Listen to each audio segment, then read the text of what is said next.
Avant toute chose, nous allons voir comment simplifier une fraction. Dans ce cas-ci, nous avons 21/18. Et on aimerait savoir si c'est une fraction irréductible. Une fraction irréductible, ça veut dire une fraction qui ne se simplifie pas. Par exemple, 2/3 est une fraction qui ne se simplifie pas, donc elle est irréductible. Ici, 21/18, ce n'est pas le cas.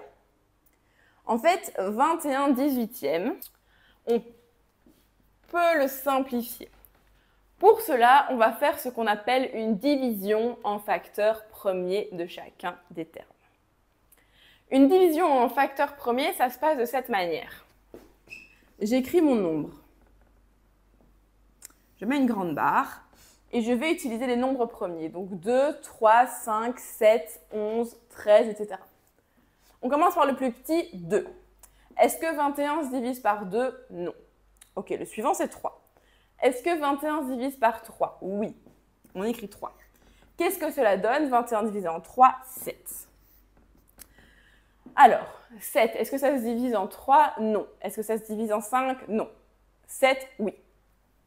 7, 1. Bon, ben là, c'est déjà fini. Donc, on voit que 21 peut s'écrire comme 3 fois 7. On va faire la même chose pour 18. Est-ce que 18 se divise en 2? Oui. Cela fait 9. Est-ce que 9 se divise en 2? Non. Est-ce que 9 se divise en 3? Oui. Que vaut 9 divisé en 3? 3. Est-ce que 3 se divise en 3? Oui. Cela fait 1. On a terminé. Donc 18 peut s'écrire comme 2 fois 3 fois 3. Lorsqu'on a un même nombre au-dessus et en dessous, c'est qu'on a en fait 1.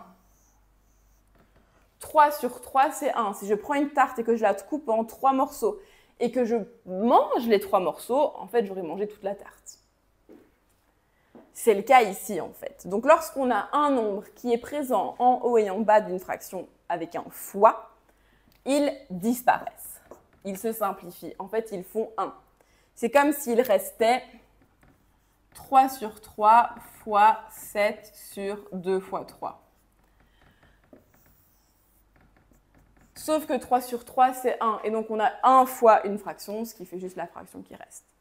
Donc, par facilité d'écriture, c'est un petit peu un abus de notation de ne pas faire tout le calcul, mais c'est ce qui va souvent être présenté. Il va simplement être présenté, hop, je barre les 3 et je réécris le calcul sans. C'est-à-dire 7 sur 2 fois 3. 7 sur 6. Là, ma fraction, elle est réduite au maximum. On va faire un autre exemple. Nous allons essayer de simplifier la fraction 1024 sur 384.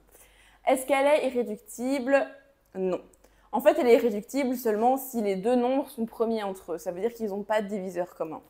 Or, comme on va le voir ici, ce n'est pas le cas. Alors, on va commencer par 1024.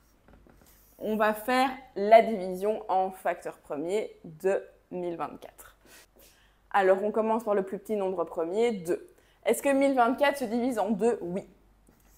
Cela fait 512. Est-ce que 512 se divise en 2? Oui. Cela fait 256. Est-ce que 256 se divise en 2? Oui. Cela fait 128. Est-ce que 128 se divise en 2? Oui. Cela fait 64. Est-ce que 64 se divise en 2? Oui. Cela fait 32. Est-ce que 32 se divise en 2? Oui. Cela fait 16. Est-ce que 16 se divise en 2? Oui. Cela fait 8. Est-ce que 8 se divise en 2? Oui. Cela fait 4.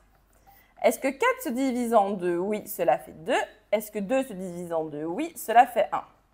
On a donc que 1024, c'est 2 fois 2 fois 2 fois 2 fois 2 fois 2 fois 2 fois 2 fois 2 fois 2. 4, 5, 6, 7, 8, 9, 10. On en a 10. 2.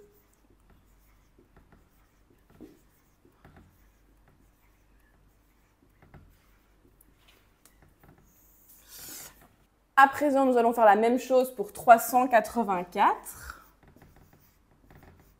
Est-ce que 384 se divise en 2? Oui, cela fait 192. 192. Est-ce que cela se divise par 2? Oui. Donc 192 divisé en 2, ça fait 96. Si vous avez votre calculatrice, vous ne devez pas le faire de tête comme moi. Est-ce que ça se divise encore en 2? Oui. Cela fait 48. Est-ce que ça se divise encore en 2? Oui, cela fait 24. Est-ce que cela se divise encore en 2? Oui, cela fait 12. Est-ce que cela se divise encore en 2? Oui, cela fait 6. Est-ce que cela se divise encore en 2? Oui, cela fait 3. Est-ce que 3 se divise en 2? Non. Non. Est-ce que 3 se divise en 3, qui est le prochain nombre premier? Oui. 3 divisé en 3, 1, on a terminé. On complète donc 384, c'est 2 fois 2 fois 2 fois 2 fois 2 fois 2 fois 2 fois 3. 3, 4, 5, 6, 7, 1, 2, 3, 4, 5, 6, 7 et le 3, parfait. Une fois qu'on a ça, eh bien on fait comme on a dit, c'est-à-dire dès qu'on a un en haut et un en bas qui sont le même, on simplifie. Donc le 2 va avec le 2, hop, on continue. Ah, ben là j'ai encore des 2 en haut mais j'en ai plus en bas.